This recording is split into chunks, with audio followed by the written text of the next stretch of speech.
కబీర్ దాస్ గారి జన్మరహస్యం ఎటువంటిదో బాబా గారు కూడా అటువంటి వారే. నేను ఎందుకు ఈ మాట చెప్పానంటే, ముందు కబీర్ దాస్ గారి గురించి సాయిబాబా గారికి సంబంధించినటువంటి జన్మరహస్యాన్ని సాధికారికంగా చెప్పలేదు. కొందరు పెద్దలు వ్యాఖ్యానం చేశారు.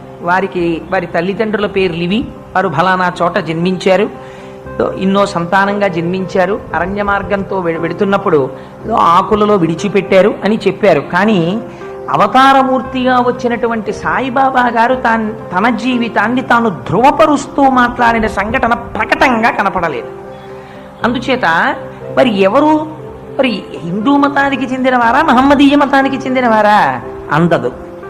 గమ్మత్తు ఏమిటంటే, వారు షిరిడీ చేరుకుని ఒక వేప చెట్టు కింద కూర్చుని ఉండేవారు. సదానింబ వృక్షస్య మూలాధివాసం